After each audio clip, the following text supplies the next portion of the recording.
Hi everyone, good morning, welcome to my mini blog. আজকে সকালটা start করছি লুচি আর এই আলুর তরকারি দিয়ে।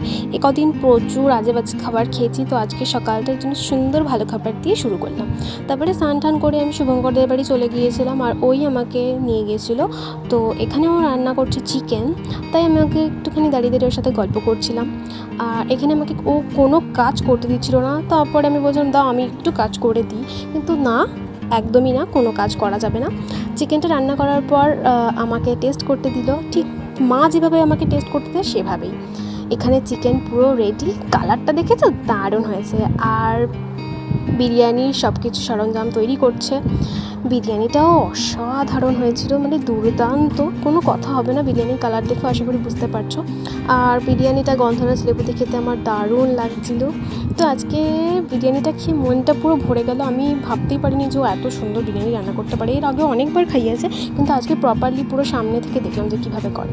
সন্ধ্যাতে চা করে নিয়ে এসেছে। আমি বলেছিলাম যে না, আমি চাটা বানাই, কিন্তু না, কিচ্ছু করতে হবে না তোমাকে, সব আমি করে দেবো। সারাদিন আজকে আমাকে বহুত প্যাম্পার করেছে, অনেক অনেক যত্ন করেছে আমার। দাঁড়াও তোমাদের একটা জিনিস দেখাই। ওর পার্সে না আমার দুটো ছবি রয়েছে, একটা ছোটোবেলাকার আর একটা রিসেন্টলি 4-5 বছরকার ছবি। তো অনেক বছর ধরে এগুলো রয়েছে ওর কাছে, মানে একদম পুরো প্রথম থেকেই। তো তোমাদের প্রিয় মানুষ কি তোমাদের ছবি এরকম পার্সে রাখে?